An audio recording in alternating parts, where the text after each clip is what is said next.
following is a production of DallasCowboys.com and the Dallas Cowboys Football Club. How about them Cowboys? This is Media Mash, A roundtable of Cowboys insiders dropping wisdom and offering sizzling takes on the current state of your Dallas Cowboys. Now, your host, Steve Dennis. Hey, welcome to Media Mash. On this Thursday, the Denver Broncos Thursday, as the Cowboys had one of those hard padded practices today, getting ready for their next game, noon on Sunday. I am Steve Dennis, joined by the same two characters that we enjoyed yesterday and we enjoy every week. John Machota of The Athletic, Clarence E. Hill Jr. from the Fort Worth Star-Telegram, both becoming legends in their own way when it comes to covering the Dallas Cowboys. And Nick Eatman, who's been here for, man, you go back to the last time they put the red stripe on the helmet, don't you? Okay. He's not that. Not Mickey. You Mickey? Mickey? No. It just, for those of you that listen to Cowboys content, it feels like Nick has been here for all of the good times, but mainly the bad. Or, yeah. He's been here for none of the good times. None of the good. Same for you, same for me, same for Michelle. Not that old. I've not seen an NFC Championship game. You have not. I don't know what that is like. It may be on the way, or at least maybe an effort for it to be on the way. All right, let's get started on this Thursday. We're going to do a little rapid fire in the next segment, which means that we have about 6 subjects. Instead of making them one, we'll just zip through all 6 of them to get all caught up on things. But to begin with, speaking of getting all caught up on things, yakety yak, Dak is back. That was a big hit in the 50s, I think. No mystery this week, no drama, safe to say, in his words, he will play. The coach, Mike McCarthy, shot it down immediately today, didn't he? He will play, he will practice, almost exasperated, I guess, by the whole situation. But all of you guys watched him, heard from him, so let's start there. How did he look? How did he sound?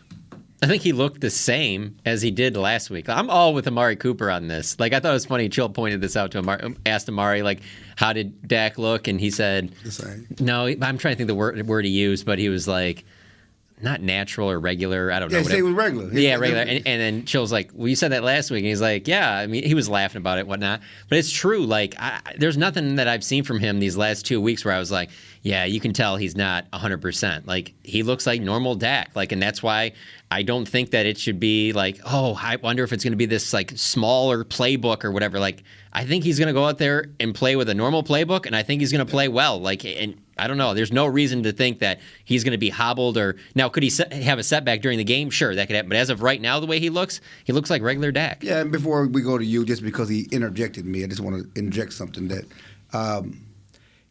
he looked great last week, which is why on that Thursday he looked fine. He said he was fine. He said, I have no limitations. I can run the offense. Amari Cooper came last time and said he looked fine. He threw the ball. There was no limitations. Then Amari Cooper revealed to us that the Dak told them last Friday that he wasn't playing. It was never a game-time decision. It was a decision that we're just going to err on the side of caution. It wasn't something they saw that Dak couldn't do. They just said, we're just going to be smart about this, err on the side of caution. This week, Dak's not letting them not play him for 2 straight weeks. He's playing. Everybody's on the same boat. You got your 2 weeks out of him last week. You're not going to keep him off the field this week. There's no question Dak Prescott is playing. Yeah, my only question is just, we've seen him look good, but we haven't really seen like him at full speed, and nobody really is in practice. And so what happens when there's a blitz off the edge and he has to turn his back and flip and go 30 yards down the field and or not down the field but towards the sideline and then pass, run on the run, all that stuff. Like, that's what I think that's what we want to see. But I mean like John said, he looks pretty good. Now in the pregame warm up though, like I was watching him, like I saw this little hop that he does. It's his little baby hop. It's I'm not putting all of my weight on this calf. I've lived it. I've done it. I know exactly what it is, and so I'll be kind of interested to see what he's doing. But I think he'll be good enough to function at a very high level. Remember, the problem that we won't know that answer until he actually does it. Yeah. But based on what we've seen, based on what they're doing, there's no question he's playing. That's not even a question anymore. Well, that sounded like what you said last week. Again. Almost verbatim. Well, they're saying it now. But I'm the They're saying one who said that he would not be himself for the opener against Tampa. No way! He hadn't played in 11 months, whatever it was. He can't get to that elite level. You will not see me doubt him again. Yeah. So even with the little bunny hop you're talking about, Yeah. and if he gets in a situation where maybe he's testing it and it feels funny, I just won't doubt the man. I think he'll be fine and 100% and ready to rock. I think Troy Aikman said that, hey, the calf injury is one where you can kind of play with it a little bit, and at the quarterback position, there are some within the Cowboys that really disliked that comment that Troy made, and that's not the same. He really shouldn't be saying that. Troy's a different quarterback, stood in a different pocket, didn't play the same way as Dak, so they, Hold on. That's fine. But Troy also doesn't work for the Cowboys. He has the number one seat at Fox for a reason. And what he does on Sundays isn't just based off of just what the Cowboys are. He knows all 32 teams, and I don't think that he was just judging it off of like himself. I think he was judging off the fact of that he's been around the game and he's watched other quarterbacks. And I get that because, I tweet some of this stuff out and I see the way fans will respond. They'll be like, Troy's such a hater. Troy's such a hater. Well, Troy isn't supposed to be a Cowboys fan. He's not supposed to be Michael Irvin. Right. I mean, yeah, right. He could be, and he's the Wait a minute. anti-Irvin. Michael's not a hater? No, he does that. Pom-pom, cheerleading. No, I think all I'm saying is that like he was saying the quarterback position is one that you can get by with it more than a wide receiver. And Mike McCarthy said the same thing. They all because Aaron Rodgers just played with a calf and played, so they've all acknowledged that that's fact. So Troy was not wrong in what he said. I mean, Dak in a way has acknowledged it by saying, "No question, if there was a playoff game, I was playing." Right.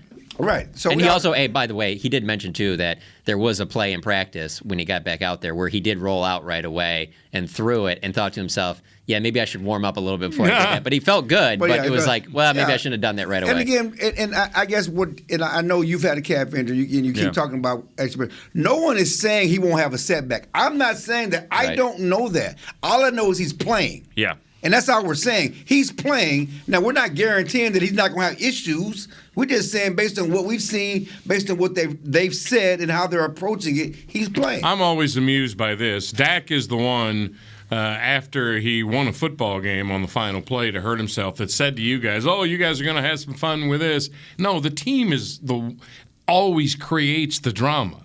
The drama was created by them. They kept it. Well, they do it on purpose to make Minnesota wonder. Right. But the fact that they knew on Friday that Dak wasn't playing is their drama, not ours. Yeah, Mari told us today that Dak told him on Friday. Hold up, real quick though, it kind of worked. When you hear after the game, Xavier Woods talking about how they didn't watch any tape of Cooper Rush. No question. And that's on Zim, by the way. No question in work, and no question. Awful. The gamesmanship is what you're supposed to do. I'm just saying that the Cowboys carried the gamesmanship out all the way until before the game. Something else is happening here with this team. We can talk about how different it is. There's a different feel about it. I've covered the team for over 20 years. You have as well. You've covered, 10, 12 now? I mean, and you, like, go back and think about times where something happened really, really big on a Friday and didn't come out until right before the kickoff. No, Jerry didn't have a radio interview until Sunday. The Jerry release. But even with that, though, I mean, again, like kind of how I even got a job full time is by blogging off of Jerry's radio interviews. Right.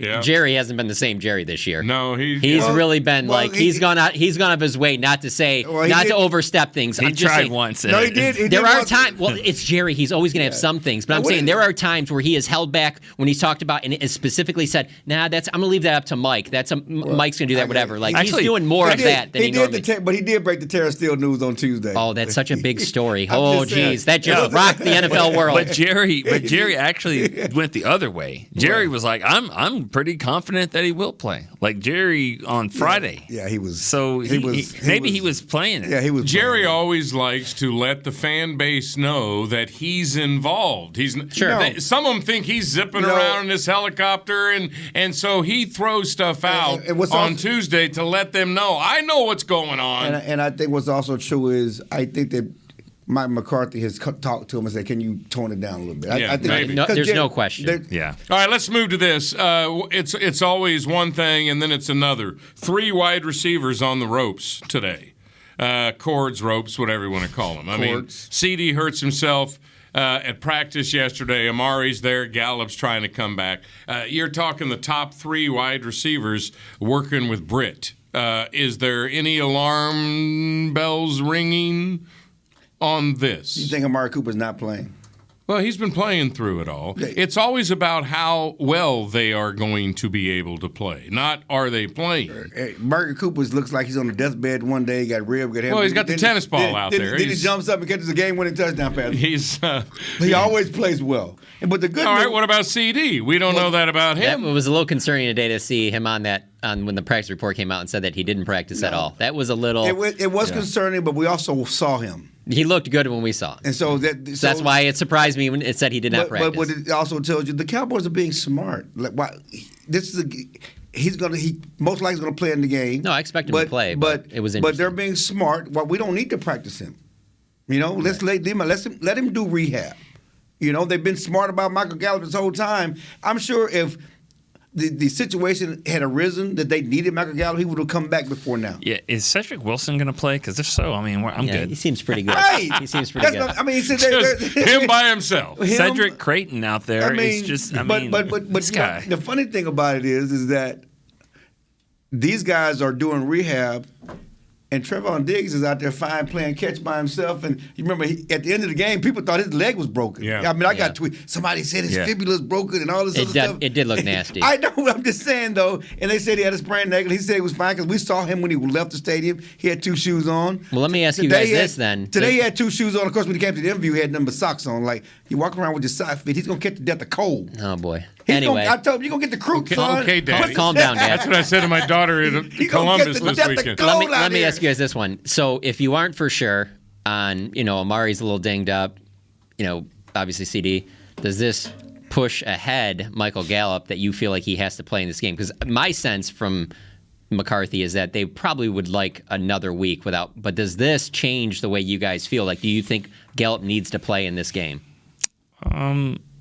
I would think that you'd say no just because you already mentioned the Cedric Wilson thing, but I just think, if you're gonna wait this long with it and make sure he's 100%, and no, I wouldn't. If he's not ready to go already, I don't think anything like this would change it. But maybe because I just don't believe the other 2 guys. I do think that this could become normalcy though, because when you have a 3.5 game lead in the division, and you're going to be so much better than your divisional foes all the way in, the long-term view might, sort of the NBA way to maybe load management is what you're there trying you to go. say. I couldn't. It didn't come to me. Load manage a little. Yeah. Well, I do think that I don't know this.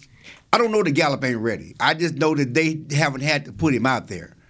Okay, and they can take all the time they could have. There's based on the injury, how long it's been, he probably could have been ready last week.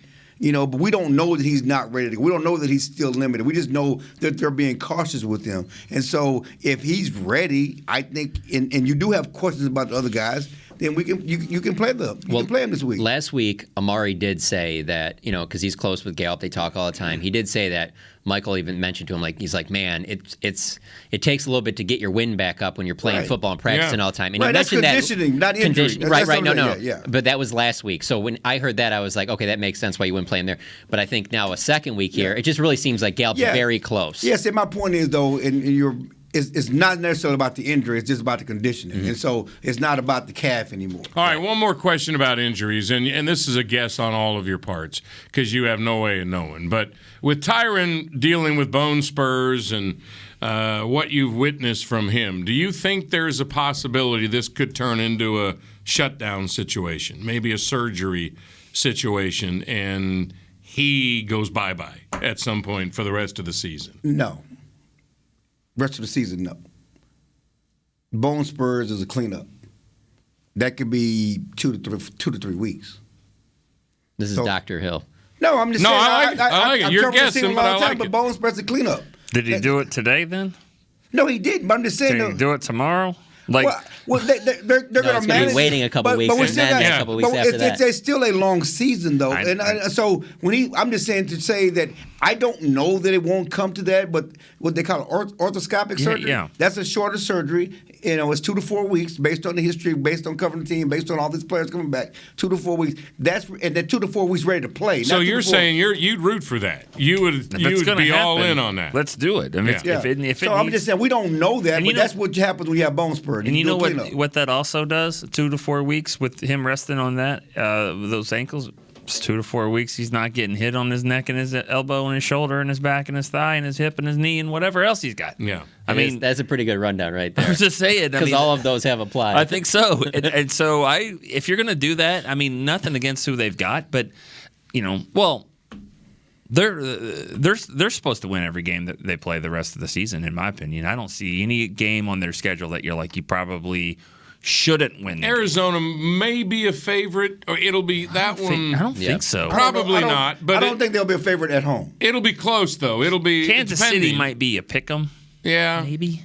We'll see what Kansas City maybe does with because that Green would mean Bay. the Cowboys are a 3-point favorite basically up at Arrowhead. So maybe a pick 'em. You know he's going to turn it around. I just know it. And this is a good scenario. Think about Kansas City, Green Bay. If Aaron Rodgers isn't playing, Green Bay's rolling like that. That's the perfect place for the Cowboys, perspective to have Green Bay go play Kansas City. They'll probably get it turned around and win that game without Aaron Rodgers. No other NFC team is taking advantage of that. It's the AFC team. It's Patrick Mahomes. Mm-hmm. Let it be Green Bay. Let it be Green Bay. And maybe they get feeling good about maybe they get their swagger back. They will get their swagger back, but we'll know it'll be fool's gold because it was Green Bay without Aaron Rodgers. Right, but I'm saying it's not like he went and played a New Orleans team or played a Arizona or somebody that Rams that are like, well, they stole a win there, or the Eagles. The problem with that swagger is that defense is still awful, and Daniel Sorensen is still at safety. They can find. There's a lot of problems. They're just not playing very good football, and that includes the quarterback. Yeah, he's not. They're turning it over. And we're going to talk about this in a couple of weeks. But as I've been watching Kansas City, and we love Patrick Mahomes. Everybody does. But his whole career has been about him pulling rabbits out of his hat, making YOLO plays, doing this and going. I mean, he routinely pulls rabbits out of his hat. Yeah. So what's wrong with that? You can't live by pulling rabbits out of your hat all the Well, time. he does Brett all Favre the other seemed to do it stuff just pretty fine. well, too. Okay, I'm just saying that If he ends up being Brett Favre, I think the people of Kansas City will be just fine. But again, and that's why, to me, one of the biggest disappointments in football is that Brett Favre won one Super Bowl and Aaron Rodgers won one Super Bowl because we thought he could do that forever. You can't. I'm talking about big picture. I'll take that one Super Bowl over everybody else. No, who doesn't I'm with have you. one, or you've been to a Super Bowl or an NFC Championship game, But we're comparing the best to the best. We're comparing. Right. We don't want Favre. We don't want Favre. I didn't say we're comparing the best to the best. But I'm just saying, if you look at that offense, and I wanted to say this before, they got one receiver. Okay, they got a pretty good tight end. I don't think he's that special. I think he's a good tight end. Hey, you don't think Josh Gordon's going to work out? No, I don't. But they got one receiver. Well, then no wonder you guys were fighting about Schultz 2 weeks ago. If you think Travis Kelce's a pretty good tight end, well, then Schultz. Then Schultz is down a little bit. I get it. Again, sir, I'm sorry. I don't look at. I'm just saying when I look at the tight ends and he served you. Because gray hair. Because he's en route to be a Hall of Famer. So when I think of the greats of the greats, I'm putting him in that line. Okay, not NFL pretty good. You're talking about pretty good of all time receivers. Yeah, I'm not talking about just tight ends. Yeah, that's what I'm saying. Okay. That's what I'm saying. Then he's pretty good. His numbers is going to say he should be in the Hall of Fame at the end of his career. So when I put him in context with those other great tight ends, okay, but I don't think he's Tony Gonzalez. Put him in with today's tight ends right now. Like you're not going to get to 3 or 4 before you name him. No, there's no question about that. But okay. But No, again, you just made it seem like he had no okay We're tight talking end. about Patrick Mahomes. We're talking about all-time greats. I'm talking about all-time greats. I'm talking about great, next level players. Well, next save level, this for 2 next weeks. level Yeah, talent. sorry. Did the Chiefs? Is that not on your list? I don't have Chiefs ready, but what the hell? We'll just Sorry zip about that. forward. Sorry, in time. Falcons and Broncos. Who wouldn't rather talk about the Chiefs beside the Falcons and the Broncos? Well, come on. Broncos are hard to talk about. I agree with you. My whole point to all that was that Tyron Smith, you're going to do it right now. Yeah. I think you can win with Lyle and Terrence. Well, right Tyron's the one guy on this team, I think, that if you have him 100% for the 3 or 4 games that matter, which are all in January and February, then I'd be in on that. But we'll see how Terrence Steele plays at left tackle before we make that decision. All right, coming up next, we are going to go to rapid fire. We've got several topics we want to fire through quickly. Did you hear that, Chill? We're going to get through them quickly. And the first one is a comment that the head coach threw out today that you guys will probably think was normal, but I wonder. Next on Media Mash. Honey, big news. Gary, are you okay? Oh, I'm not Gary anymore. I'm Jackie Flash. What? See, I want the latest smartphone, but the best deals are only for new customers. So, to get a new customer deal, I changed my name to Jackie Flash. Okay, but the best smartphone deals at AT&T are for everyone, new and existing customers. That's huge. Then guess who's getting a deal? Is it Jackie Flash? Jackie Flash. It's not complicated. At AT&T, our best smartphone deals are for everyone. Restrictions apply. Visit att.com for details. New Dr. Pepper Zero Sugar. You deserve it. I do deserve that. You deserve decadent flavor without sugar. And a day at the beach without sand getting everywhere. And a relaxing bath that your children don't interrupt. I deserve all that? It's really just a visual metaphor for Dr. Pepper Zero Sugar. Everything you want, nothing you don't. A visual metaphor on the radio. I do deserve that. Dr. Pepper Zero Sugar. The zero you deserve is finally here. Before there was a draft, you could size up a cowboy by 3 simple factors: the crease in his hat, the bend of his brim, and his unbending attitude. A man Stetson didn't just protect him from what life threw at him, it projected a rugged, unstoppable spirit. Stetson hats are still American-made with pride right here in Texas. They're still the unofficial crown of all self-respecting cowboys, and Stetson is proud to be on the field with America's team. Find a retailer nearest you at stetson.com/cowboys. There's nothing as unique as our eyes, which is why Essilor pioneers ways to make lenses as unique as you. Verilux for super sharp vision, Essential Blue for protection, and Crizal for freedom from glare. 3 cutting-edge solutions in a single unique lens. So whatever your needs, insist on Essilor. Visit your local Essilor experts and find the perfect lens for you. See more, do more, Essilor. Back to Media Mash.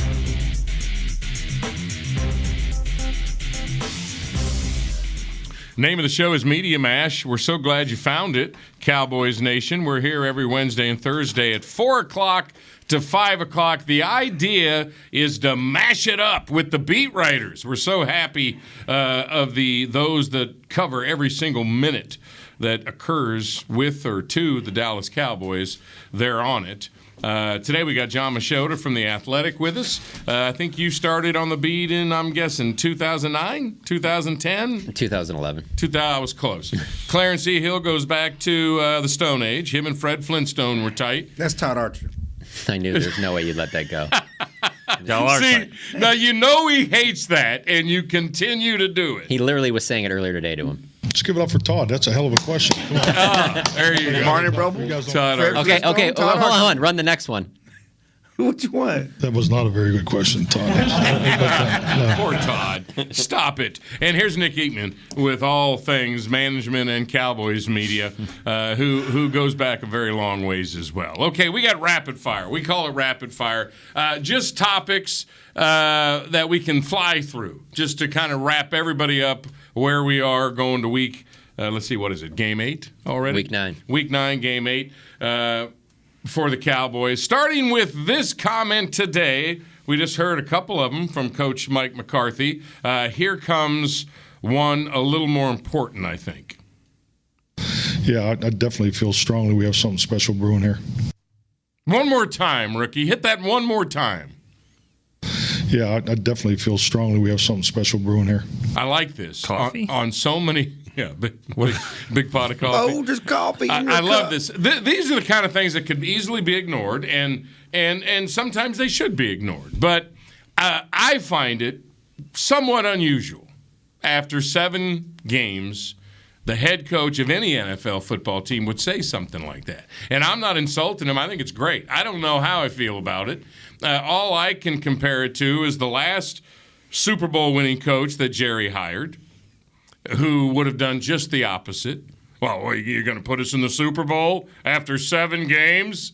and completely make fun of anything good going on. Okay, but you and who would say, wait till Thanksgiving before any comments are made about my football team. We're coming, Clarence. Just hold on. I don't know what to make of the comment. I just wanted to throw it out to you guys. Did you find it any kind of way today? No, because he's been saying it all season. Not that way, he didn't say it. The other day, I made sure to fire off that tweet as soon as he said it. but the other day, not in those words in that way. Thank you, Matthew. It's a little different. I disagree, but that's okay. We can disagree. The other day, he also said, "I like the vibe we got going." That's not the same as what? Different. That's not the same as that thing. It is the same thing. No. And here's the other thing. They played a snippet. That's a longer quote, and he repeated a lot of that at the end of it, too. He's talked all season about getting ready for the postseason, getting ready for training camp. I like the championship conditioning. He talked about that on Monday. He's been out front that they believe they have a team that can make a Super Bowl run. I think that he's been saying similar comments all season. Yeah, but if he said it in training camp, you guys laughed at him after last year. No, we laughed at him. Let's come to today. Let's come to today. And I think he's said similar quotes all season. But I would say this: Parcells may not have said it publicly, but it privately said, "Who scares you? Who scares you?" Remember that? That was his motivation. Yeah. Right. So he told his team, "Why not us? Why not us? We're as good as anybody." Once he did say that. He got past Thanksgiving, he would say that. I'm just saying he said that when they were on a run, when they had it going good. He said that. All right, look at Nick. He's ready to fire. Say that. Nick? No, I mean, going back to what I just said about coffee, he didn't say the coffee tastes good. He said we think it's something special brewing. It's brewing or getting there. And why wouldn't it be? They've won 6 in a row. They figured out ways to win. On the road that they have tough wins. On the home, they're kicking everyone's ass. I mean, yeah, this is brewing. Now it could all fall flat if they don't do anything in the playoffs. But right now, it's brewing. Fair comment. But wait a minute. And the players have been saying the same thing all quickly, season. Chill. We got to go through these quickly now. Hang with me. I want to know what you think his definition of special is. Not ours, not the fans, the head coach. When he says something special is brewing, what does he mean? 2010 Green Bay Packers win the Super Bowl. That's the team he's been around. That's what he has to compare Super to. Bowl. And the only thing I want to add real quick is that we don't have to compare it to Bill Parcells. Yes, he's a great coach, but there's other ways to get the job done. You don't have to just do it the way Bill did it. If that's not his goal, then Jerry wouldn't have hired him, brought him here. That's why he's here. That's why Lincoln Riley and those other guys, the younger guys that are maybe going to get there, he wanted a coach that has won the Super Bowl. He knows how to do it. He knows what that team is like. And he had a special quarterback that year. He's had him. He's got a special quarterback this year. All right, next topic. Penalties. You may have. Somebody wrote about this this morning. I won't mention names because he's not part of Media Mash. No, that's just the way it is. No one cares. All these penalties, 58, and I would normally give attribution. But I'm not going to this time. 58 total in 7 games. That's third worst in the league. Only Philly and Tampa Bay have more, 60 and 59, and they've played 8 games. Cowboys have committed 23 penalties for 211 yards the past 2 games. And McCarthy said, we got to play the style. We got the play style where it needs to be, so we want to continue that, but we need to be more disciplined at the finish of plays. The idea is they play aggressive, and that means there's more penalties. What side are you guys on? You're okay with the aggressiveness, or are you down on the penalties? Nick, let's go Nick first. I think this team is good enough that we've seen it all year. 1st and 20, they figured out they're explosive enough to kind of get past that. We've seen it just the other day. Penalty. 1st and goal on defense. They're down at the 5, and they stiffen up and force a field goal that won them the game. So they're good enough to overcome them, and I think the aggressiveness that leads to penalties also leads to sacks and turnovers. Right now, I'm for it. Yeah, just the only ones that I think are an issue are any of the unsportsmanlike, the after the play's over, stuff like that. If you can clean that stuff up, I like them being aggressive, going after. I mean, that's part of the reason that there was so much success particularly on defense in Seattle with that Legion of Boom, is they played an aggressive style, and it was like, are the refs really going to flag every single one of these? And they're not. Eventually, that's your play style. That won the Legion of Boom. They played a physical style in the back end. I like the way that this team does the same thing. I don't have a problem with the aggressive penalties because this team is playing with an edge. When last time you've seen a Cowboys team, and I go back here, the Cowboys have always been more of a finesse team. Well, you guys have covered this long. I mean, when's the last time that a defense was like that, Joe? Yeah. So I like the edge they're playing with, and they're able to overcome them. They're showing that. Now, certainly you have to be smart. Some of the things are not smart. Randy Gregory pulling the guy off a pile and throwing him down. That's not. You don't need to do that. But, somebody was mad because Leighton Vander Esch kind of hit a guy after the play on the sideline. I liked that. They could have flagged that, They too. could, but they didn't. They'd already flagged him twice. They didn't. Yeah. But I like that edge you have and you're playing with. You don't need to grab guys after the play and punch guys and, like maybe Kurtz did against the Giants. 23 penalties the last 2 games. I would be completely okay with if 11 of them weren't holding. Yeah, the holding penalties are the problem. It's Connor Williams. Stop holding, Connor. That's right. I love the aggressive nature. And again, I mentioned it yesterday. They had 33 yards, Basham, Gregory, and then held them to a field goal when they had first and goal. And the at the Basham penalty was the questionable. Very questionable. I mean, I don't know how you coached him out of doing what he did because that was not a penalty. All right, let's go to topic number 3 as we sort of rapid fire here on Media Mash. Randy Gregory is the topic. 5 sacks in 6 games. He missed a game with COVID. He's on pace for 14, maybe 15 if he plays the remaining 10, which would be lofty company. DeMarcus Ware had 19.5 and 11, 20, 15.5, 14 and 07. Randy White had 16 and 78. Jim Jeffcoat had 14 in 86. There's a lot of things going on with Randy Gregory. I want to ask this first because it's important. Of all the patience the Cowboys have showed, Jerry has showed with Randy, getting him signed long-term, is that necessarily an absolute given when this season's over because of his history here? Clarence, you first. No, go around the room. You just were raising your hand. Okay. Yes, it absolutely is a must. I don't think that you do it. I think it would be a mistake to do it during the season because fans have talked about that, like try and get a deal now, do it during the season, get it over with. I think that this contract is, and not getting the contract, but just where he's at is in such a good place. Don't mess with it. Let it go. Let's see how far this can. I mean, he hasn't put together a full season like this. See him put together a full season. See him get to those 15 sacks. See him stay healthy the whole year, and then absolutely reward him. I told Chill earlier at practice, like you look down this roster, and there's so many guys in here. People talk about, how are they going to bring this guy? How are they going to bring that? He's the number one guy that they have to bring back. But do that in the offseason. You don't have to do it right now. Don't mess with any of it. Let it keep rolling. I was doing a little research because I just want to correct you. I like correcting you, Steve. Boy. Don't you ever in your life talk about all-time sack leaders in the Cowboys history and fail to talk about Harvey Martin, who has the record for 23.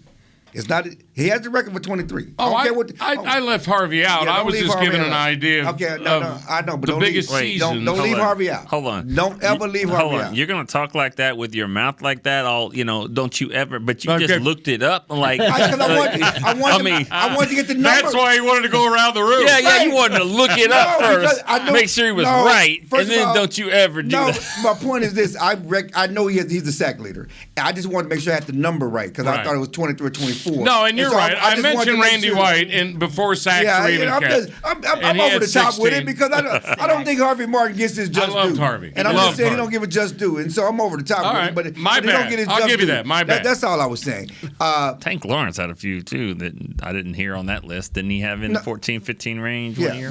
He had 14.5 his best year. Yeah. Okay. So, but anyway, I'm with Machota. I think that I just threw out a handful, not all of them. Yeah, but I was giving people an idea of where he's getting. He clenched his teeth. Yeah, it was like he went like this. He gave this face here. Harvey Martin don't get his just due, and it's unfortunate because number one, the league did not recognize sacks back when he played in the 70s, and so it's a lot of things that have gone against him because he should be in the Ring of Honor. All as right, well. long But anyway. term. Yes, you need to talk to him about a long-term contract after the season. I think that they're going to do some things. You have to create the contract just to cover yourself, as you should. But if you're looking at some of the guys that you want to keep on this team and reward for what they're doing and be a part of your future, it is Randy Gregory. Is he a $100 million player? See, he could be a franchise guy to start with. And I would certainly put a franchise tag on. And I don't know that he would be upset about a franchise tag. Yeah, he may not be. I mean, the dude was working at Amazon, for $20 an hour a couple of years ago. Franchise tag money is pretty damn good. Yeah. I think Jerry would view Randy much like he did Jalen Smith and want to pay him as quickly and as much as he can. It's the position difference, though. It is the position difference. There's a significant But he pay raise. loved Jalen Smith, and he loves him some Randy Gregory. I understand that, but Stephen Jones has the purse strings, and Stephen Jones to date has been very smart about how they spend their Jerry money. can grab those purse strings away from him at any time he wants He's been to. very smart about how he's spending his money. Steve's right about that, though. I know, if but Jerry wants it to get done, it'll get done. Do you guys, okay, we all know the history with Randy, and this is amazing. He is wrecking games. He is really showing his impact. He's unblockable. Do you believe that he's that player now? Now that he's all about football and everything else we can put aside. I think there's some things that we're going to find out here even as the season goes on. He's already being very, very consistent right now. Tank's about to come back, and let's see what happens and how he plays there. But, I mean, that I think is only going to help. Let's see what happens when the games get a little bit bigger, too. But what I love the most about what he did the other night, he had those 2 penalties in a row. Yeah. And not sure what McCarthy said to him. I bet you it was something like, be smart, but you play that way. He was still the pissed. Next play. Yeah. He did not He get threw a tackle. Cook for a 4-yard loss. He didn't get the tackle, Yeah. but he blew it up. Yeah. Then other guys cleaned it up, and he even said, "I play pissed off." And Yeah. if he can keep doing that and maybe cut down those penalties, but you're right, he's unblockable. He's wrecking games. His sacks are different. They remind me of DeMarcus They're Ware violent. because his were different with his speed. When he ran through Cousins on the sack, it was like an automobile accident. He just blew. Mac Jones. I mean, I was impressed by Mac Jones because he got up and then he played the game he did. That was a collision. Before you move on, congratulations, Steve. Congratulations. Oh, here Are we talking to the microphone? Congratulations, Steve. Is it going to be last? Welcome to acknowledging Randy Gregory with Well, the bad mofo. welcome. We have finally seen 6 games in a row, I know, Jill. but a week ago it was like, I don't know. I don't know about Randy Gregory. Now, let down his team. You did. Well, he did for 5 years. And now he's ready to pay him. He did for 5 years, Now gentlemen. one more game, he's ready to pay him. Give him all the money. Hey. That's in our business, though. There's somebody else did that with Amari Cooper recently. We know how this goes. No, Well, it's different with Randy. It is. It's It is different different. because But it's just it's still only been 6 games. I know, but you're going to complete 180. But I think No, I asked the question. I didn't give a point of view on it. Hold on. Let's talk about this though. Always about the pie and all that. If they go franchise tag, or even if they don't and they just sign him, that is a lot of money. That's probably north of $40 million to that position. It's very That's right. important. It's an important position. No, time out. You know what it also means? What does it mean? Is somebody else probably won't be on the team. Well, you want to go there? Tank? Yeah. That's probably what that means. Oh, no, wait a minute. Wait a second Are we now. ready to make that trade? Better I'm put just down. saying. Better put down that piece of paper. You don't need that anymore, Steve. This is going off the rails. Hold on. I'm just Let's saying, though, if you're find doing that. out how they play together because Because Tank is Basham was playing well, and if Basham and Gregory were like, "I'll meet you at the quarterback in about 6 seconds." Again, we love Tank, but he's getting $20 million next year or something like that. He's not the only one they're going to be making tough decisions about. Right, Everybody and- just and- remember and the if you- Jalen Smith releasing him in the middle of the season like that. That doesn't necessarily always happen around here. Like this offseason is going to be fascinating because this one situation isn't going to be the only one. But in respect to Randy, it is. That's all. We're just talking about in respect to Randy. and paying Hold Randy. on. Clarence just chastised me. He wants to trade Tank's resume for Gregory's. That's not what I said. That's what he wants to do. He's saying there's not enough pie for both of those defensive ends. We were talking about how you make the money work, and I'm just saying that that's a decision they're going to have to make. Consider, especially because Tank has not played. He has not played in a couple of years. There's been injuries. Do you guarantee him $20 million next year? If they go if you want to pay the Randy? playoffs, Yes, if I they go find to a the way. playoffs, and I hate to say this, but it could happen.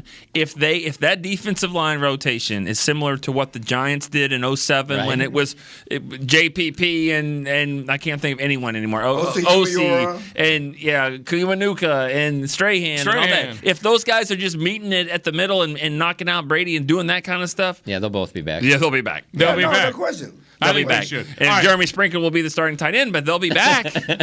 Let's be Sean McKeon. very quick on this one because I have 2 more quick ones after this one. We're They're back not to paying the tight end. we're back to the Cooper Rush.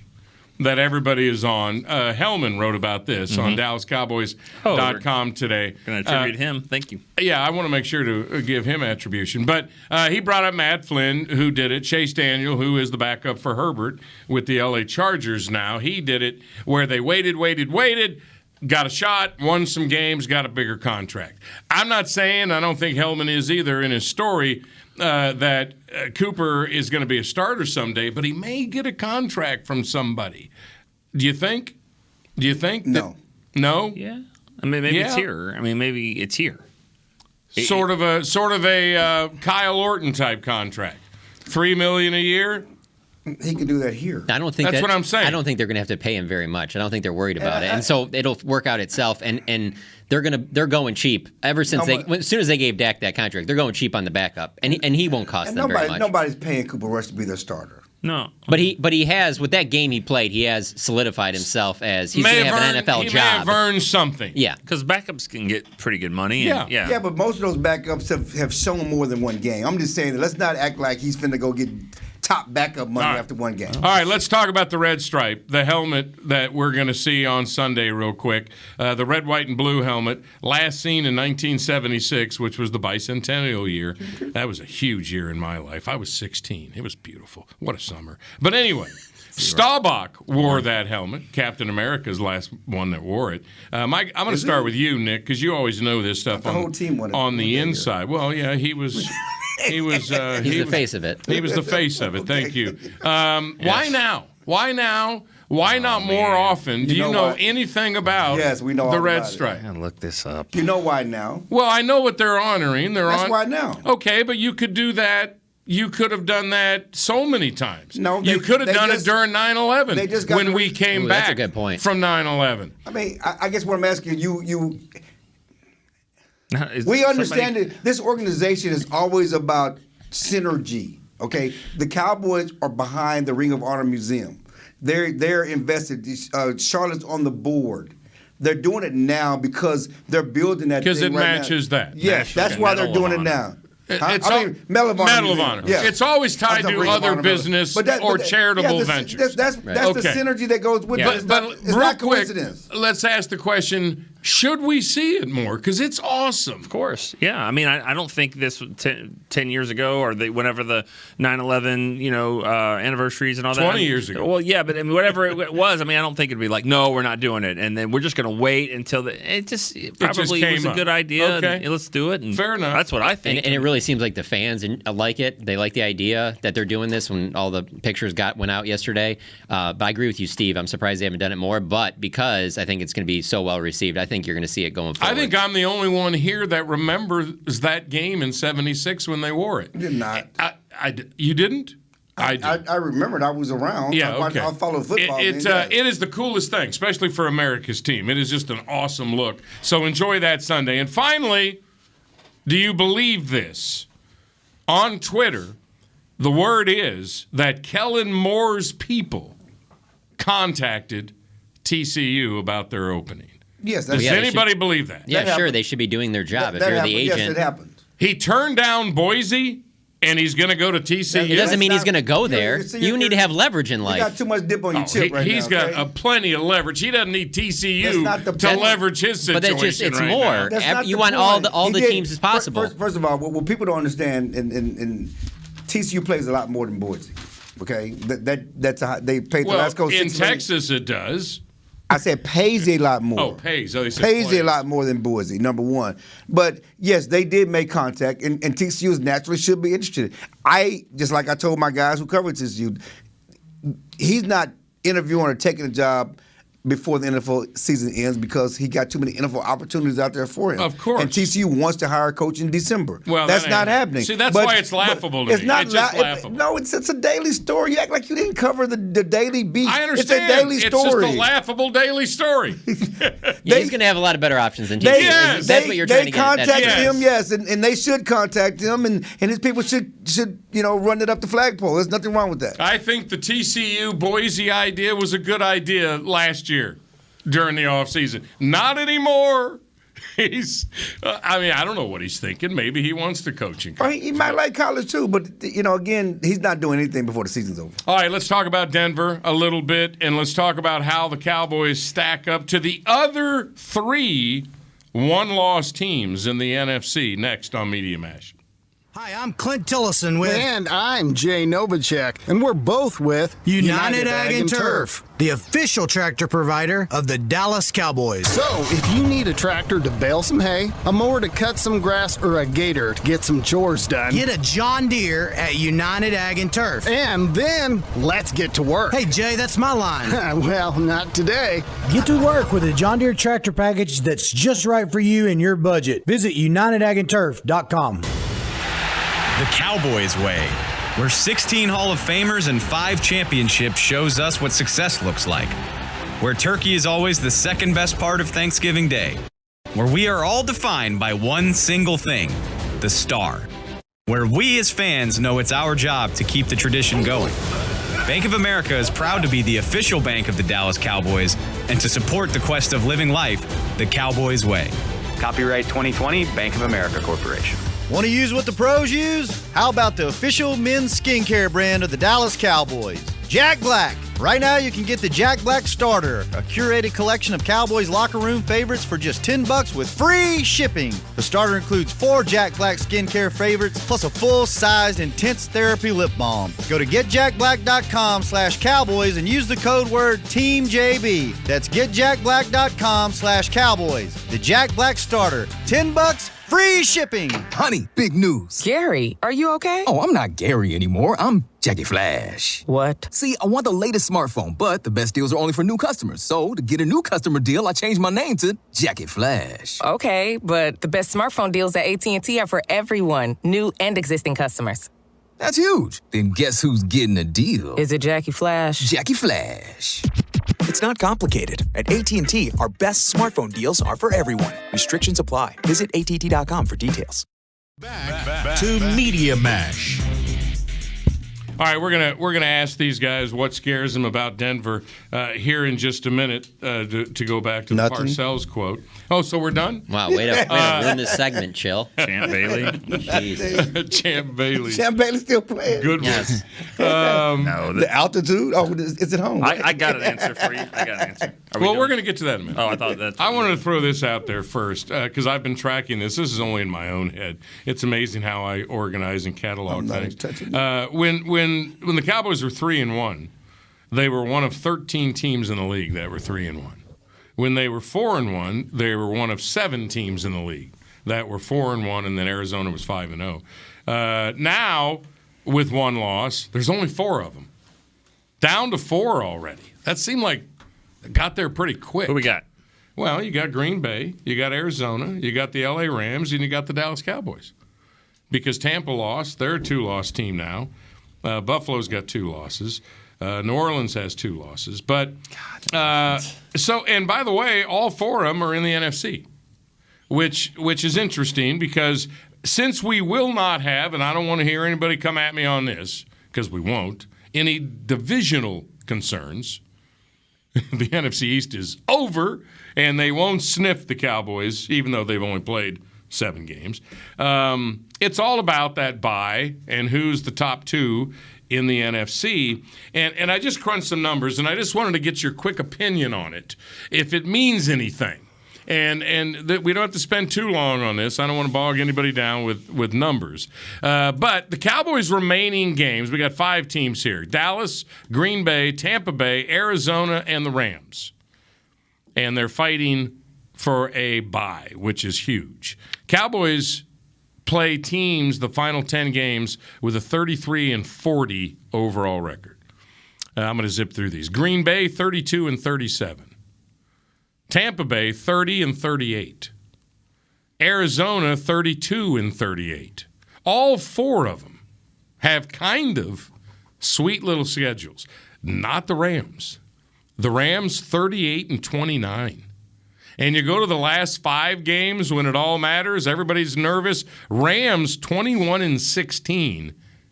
Their last 5 games, the record right now, the teams they play. And the rest of them, Cowboys 16-24, Green Bay 15-23, Arizona 19-20. I mean, the Rams have 4 of the best teams in the league on their schedule remaining. You better go out and trade for a defensive end pass rusher then if you're the Rams.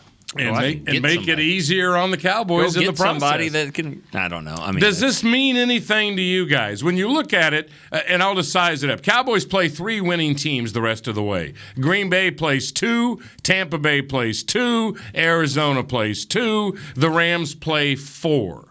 Does that mean anything to anybody? I mean, it means a little bit, but I wouldn't go overboard into just assuming because, okay, who has the easiest schedule? All right, you will be first. Who's second? Okay, you will be second. I mean, there's injuries that have happened. Things happen. Like, you can't just depend on setting it right now. I mean, for one, Tampa has 2 losses, so they're technically not in the 1-loss category. But, like, is anybody going to be surprised if they end up with the best record in the NFC? If they go on a run and get hot right before the playoffs? They did it last year. Even if they lose 5 games.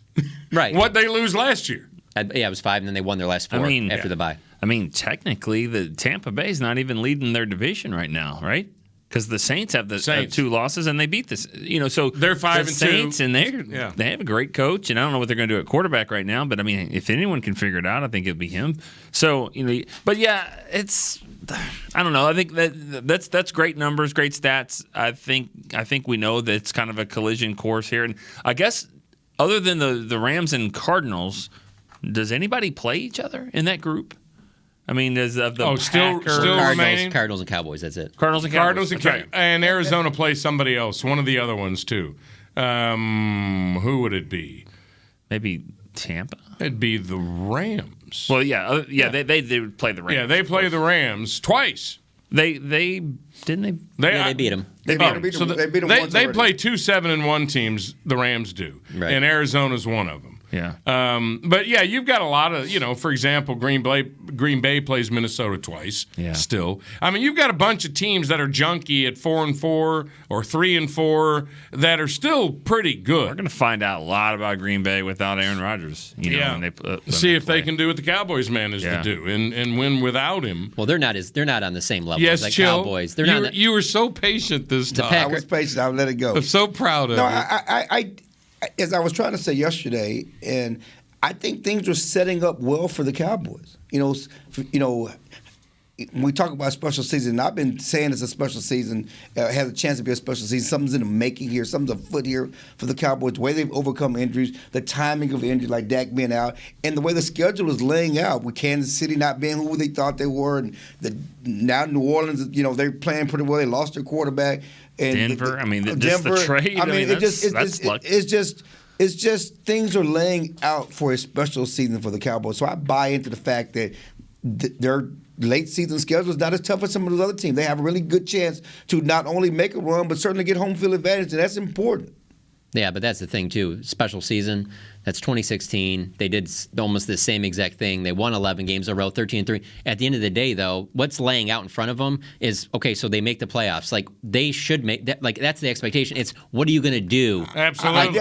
What are you doing there? That's why Mike McCarthy was hired, is what you do there in January. Right. Against these 4 teams. Against those teams. In 2016, they were a young team. The leaders were young. They weren't seasoned.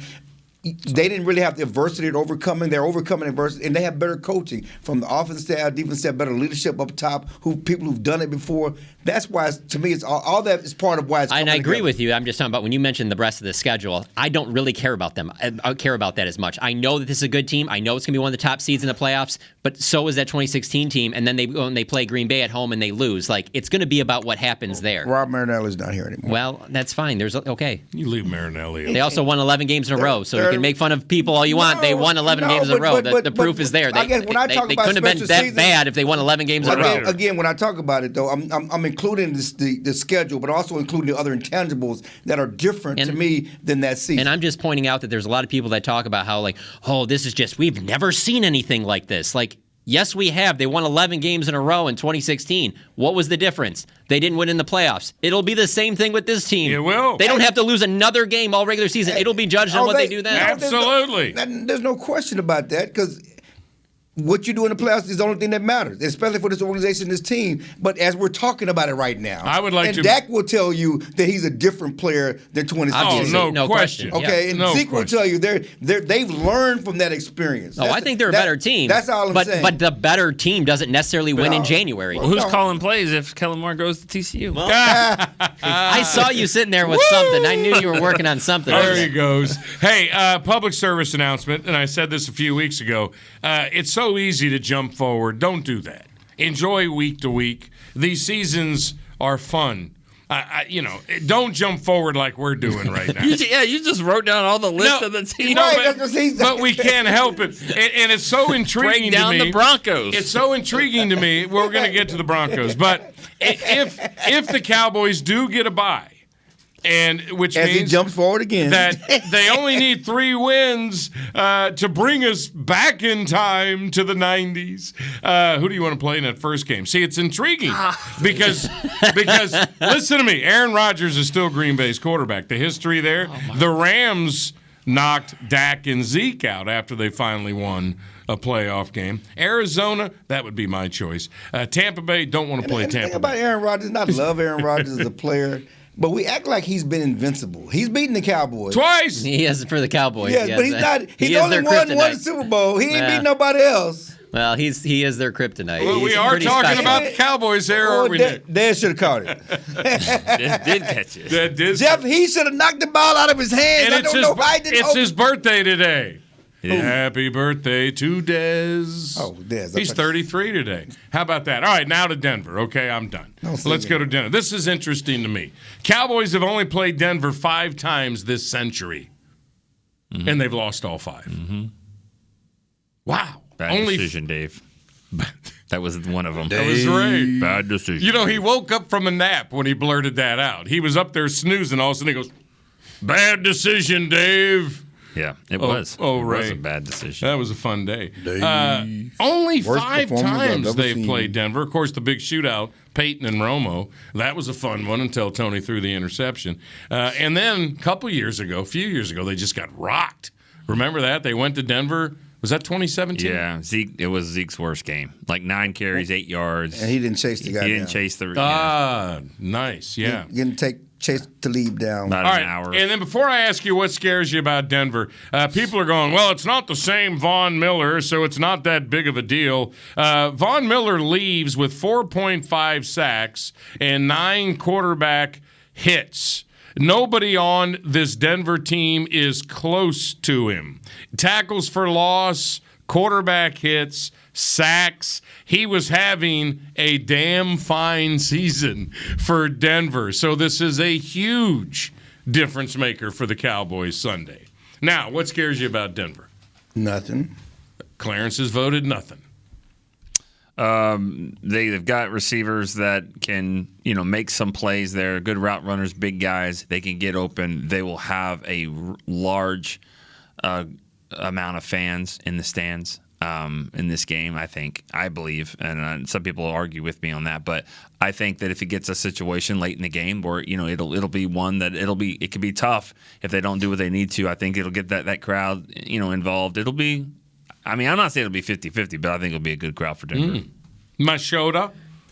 There's nothing of significance now, especially, Noah Fant is a really good tight end. He's got COVID. He's out. They get rid of Von Miller.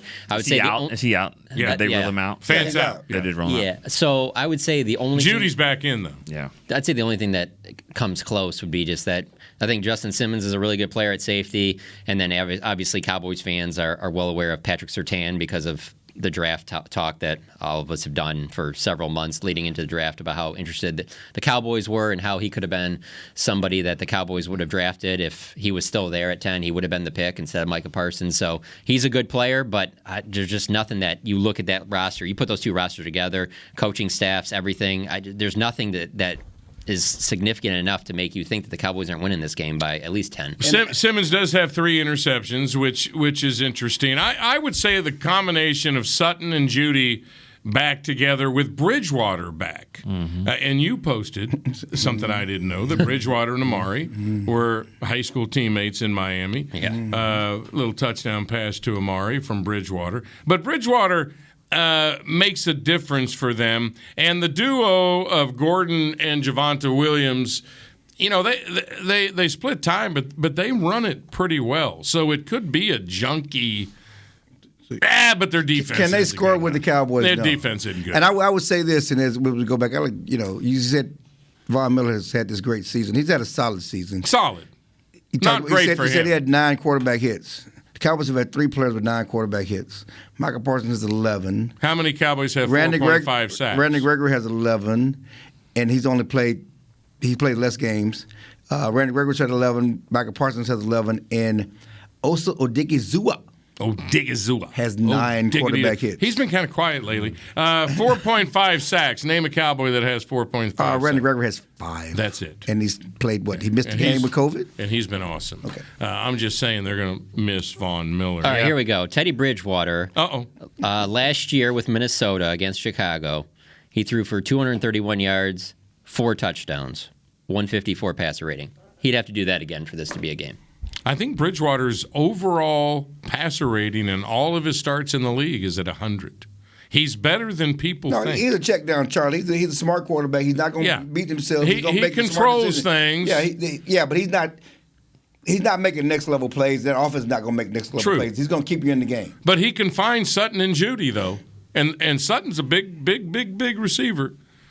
But their defense isn't good enough. Cowboys will score 35. They don't stop the run well. I mean, they have problems against the run, and you know that Cowboys can run it, and and they can throw it. Well, yeah, of course they can throw thanks, it. Joe. But I mean, this is we forgot this that. defense this defense is similar to what they faced with the Chargers was with Brandon Staley and that type of defense. I mean, it's under the same tree, and they ran all over the Chargers in that game. They didn't throw it as well, but they did run it. So. I'm going to say something crazy as we wrap it up here. The Cowboys will have more trouble with Atlanta next week than they'll have with Denver this week. I don't know if it's wild. I put both those teams are not too far apart, so I don't think that's wild to say that. Okay. All right. Just thought I'd throw that out there. I think they're similar. Don't you guys think that? Let's say this week, Atlanta was playing the Broncos. Don't you think that would be a pretty evenly matched game? Neither one of them are good teams. I mean, Atlanta just lost to Carolina, and Calvin Ridley's not playing. Pitts, you got Pitts. I mean, you got a better quarterback. You got a more experienced quarterback there that could probably get in one of those games. Got a few guys on that defense, too, but we'll worry about that next week. I want to thank you guys for letting me talk Cowboys with you again on this show on this Thursday. Thanks to Chris Beam, rookie, for doing what he does. You guys enjoy the game. And all you in Cowboys Nation enjoy the game, and we'll talk about it next Wednesday at 4 o'clock on Media Mash. See ya. This has been a production of DallasCowboys.com and the Dallas Cowboys Football Club. How about this, Cowboys? Yeah!